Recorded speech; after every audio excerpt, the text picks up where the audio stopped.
ငါ့ကိုလည်းအမေကြီးနေကြဗျာလိုရင်းရှင်းလင်းရှက်ဂရိတ်တွဲကြောင်းသားကြောင်းသူများအားလုံးပဲမင်္ဂလာပါဒီနေ့တော့ငါ့ကိုလွယ်အမေကြီးနှင့်ကြဗျာကိုတိုးတိုးရှင်းရှင်းနဲ့လိုရင်းရောက်အောင်ရှင်းလင်းပေးသွားပါမယ်ဒီကြဗျာကို18ရာစုညောင်ရမ်းခက်စာဆိုအမျိုးသမီးဖြစ်တဲ့တောင်တွင်းရှင်ကြီးမယ်ရေးသားခဲ့ပါတယ်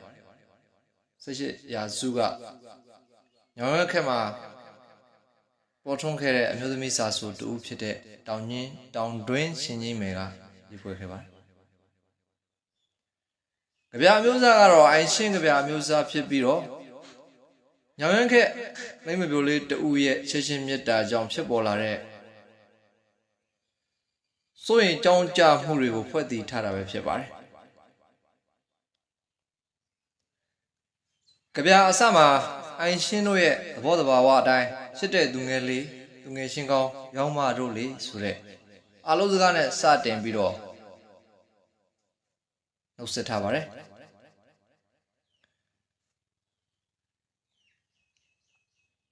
အဓိပ္ပာယ်ကတော့ယဉ်နီးရှက်ခင်ရပါသောသူငယ်ချင်းအပေါင်းတို့ဒီလိုဆိုလိုတာဖြစ်ပါတယ်ငါ့ကိုလွယ်အမေကြီးနဲ့ဘာကြီးဖြစ်လို့အိမ်လေးတော့မှာစူရီချလျက်မျက်နှာငယ်မှစေဆုံးလေကားခုံမှာကလုံးမောင်းရောက်ဆောင်တော့တယ်ရှစ်တဲ့သူငယ်လေးသူငယ်ချင်းကောင်းရောက်မှတို့ရေရှစ်ခင်ယဉ်နီးအပ်ပါသောသူငယ်ချင်းအပေါင်းတို့ငါ့ကိုမိဘဆွေမျိုးတွေသဘောမတူတဲ့မကြည်ဖြူတဲ့ရှစ်သူကိုငါရှင်းမိခဲ့တယ်ကြည်ဖြူမိခဲ့တယ်ဒါကြောင့်ဒီအရေးကိစ္စကိုရှင်းရှင်းမြတ်တာကိုဖြစ်စီရန်သူတို့ကကြံစီနေကြပါတယ်အိမ်ရဲ့၄တောင်နဲ့အရက်ရှင်းမျက်နှာစလုံးမှာစူးညောင်းခလုတ်တွေရှားထားတယ်ဒါတင်မကသေးဘူးအိမ်ရဲ့လှေကားခုံမှာဂလုံကဲ့သို့ဂလုံလိုခက်တန်ကျန်းတဲ့အကိုတူတယောက်ရှိတယ်လှေကားဥမှာတော့ဘလူးကဲ့သို့ခက်တန်ကျန်းတဲ့အကိုတယောက်စောင့်ပြီးတော့နေပါသေးတယ်ဒီကြဗျာစာသားကြဗျာဆိုလိုရင်းကိုပြန်ဆိုကြဗျာဆိုလိုရင်းပြန်ဆိုရှစ်ကိုဒီကြဗျာဆိုလိုရင်းပြန်ဆိုရှစ်ကိုစကားပြေအနေနဲ့ခြာရေးပြရမယ်ဆိုရင်ရှစ်ခင်ရင်းနှီးအပ်ပါသောတငယ်ချင်းအပေါင်းတို့မိဘဆွေမျိုးအတိုင်းဝိုင်းတွေကအတိုင်းဝိုင်းများသဘောမတူသူကိုကြည်ဖြူရှစ်ခင်မိလို့ရှစ်ခင်မိသည့်အတွက်ရှစ်ရှင်းကိုဖြစ်ရန်ကြံစီနေကြသည်အိမ်လေးတောင်နှင့်အရက်ရှစ်မျက်နှာလုံးစူးညောင်းခလုံးများရှားထားကြသည်ဒီအပြင်အိမ်လှေကားခုံတွင်ဂလုံကဲ့သို့ခက်တန်သောအကိုတူစောင့်လျက်ရှိပါသေးသည်ရှစ်သူမောင်မလာရလေအောင်လှေကားဥတွင်လဲဘလူးကဲ့သို့ခက်တန်ကြမ်းတမ်းသောအကိုတူစောင့်လျက်နေပါသည်ဒီလိုအဓိပ္ပာယ်ပြန်ဆိုပြီးတော့စကားပြေပြန်ဆိုပေးရမှာဖြစ်ပါတယ်ဆက်ပြီးတော့လှေကားရှည်မှာစူးလီမောင်းကြောင့်ကျေတော့တယ်အိမ်တိုင်တိုင်းမှာနွားရိုင်းမောင်းကြောင့်ရှီတော့တယ်ထရန်ကြားမှာဓားသွားမောင်းကြောင့်ထားတော့တယ်အိမ်ကျန်းကျန်းမှာအသွားမောင်းကြောင့်စီတော့တယ်အိမ်မိုးခေါင်မှာလှန်ထောင်မောင်းကြောင့်စိုက်တော့တယ်ဒီကြဗျာစာသားတွေကိုစကားပြေအဖြစ်ပြန်ဆိုပေးမယ်ဆိုရင်လေကားရဲ့အောက်ရှင်မှာစူးများကျဲထားခြင်း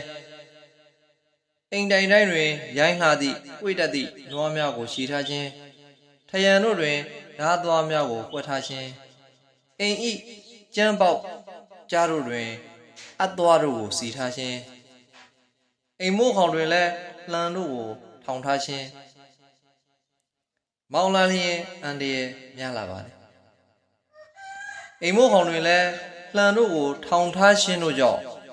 ချစ်သူမောင်းလာလျင်အန်တရများလာပါသည်ကဲသူ့ကိုဆရာ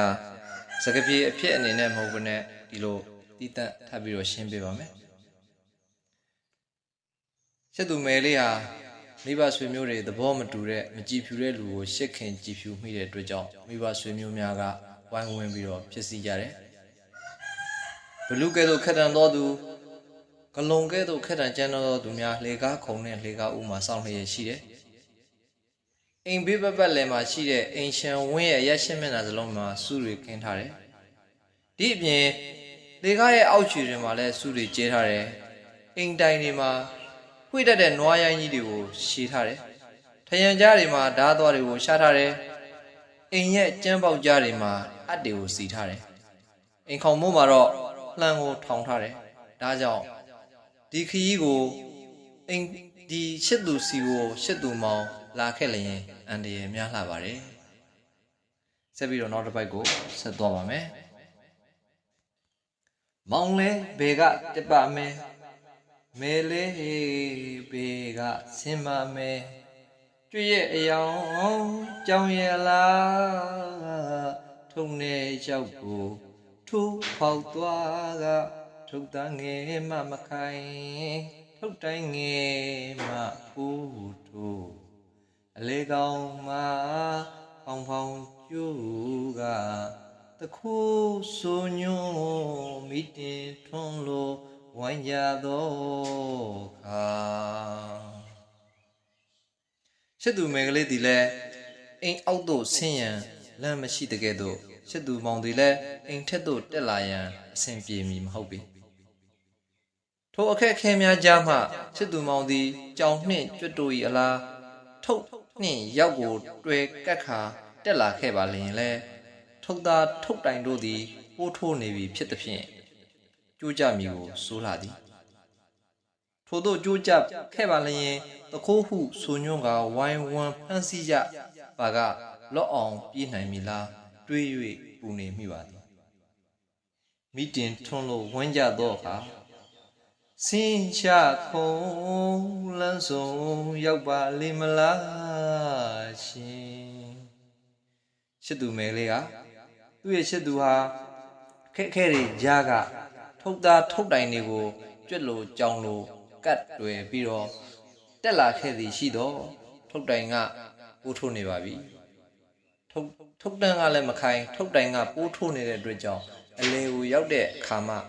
ကျိုးကြခဲ့လျင်ဒုက္ခရောက်မယ်ကျိုးကြခဲ့တဲ့အခါမှာအိမ်မှာစောင့်လျက်ရှိတဲ့အကူမောင်ဘွားတွေကတခိုးဟုဆိုခါဝိုင်းဝန်းပြီးဖမ်းဆီးကြတော့မယ်ဖမ်းဆီးကြတဲ့အခါမှာလမ်းဆောင်လမ်းခွကိုရောက်အောင်ထိထွက်ပြေးလွတ်မြောက်နိုင်ပါမလားဆိုပြီးတော့မင်းကလေးရဲ့ရင်ထဲမှာတောကအပူမိတွေဖြစ်နေရတယ်အချစ်ကြောင့်ဖြစ်လာရတဲ့တောကအပူမိတွေဗျာပါဒတွေများနေရတယ်ဒါကြောင့်နောက်တစ်ပိုက်မှာသူကသူ့ရဲ့ညီမအငယ်လေးကိုသူ့ရဲ့ရှစ်သူဘယ်နေရာမှာရှိတယ်လဲအန်တရကင်းရဲ့လားဆိုတာကိုသွားပြီးတော့စေလွှတ်တဲ့အပိုင်းဖြစ်ပါတယ်စင်းချခုံလန်းစုံရောက်ပါလိမ့်မလားရှင်နမထွေးရွှေတလေးကိုပြည့်၍ကြည်ရှိစီလေတော့ခါအမေမမကျမခေဦးမြင်မာငဲ့တို့ရွာလေကောင်းတွေကရင်ကြီးမှာစောင်းတီလို့လေစောင်းတီလို့လေ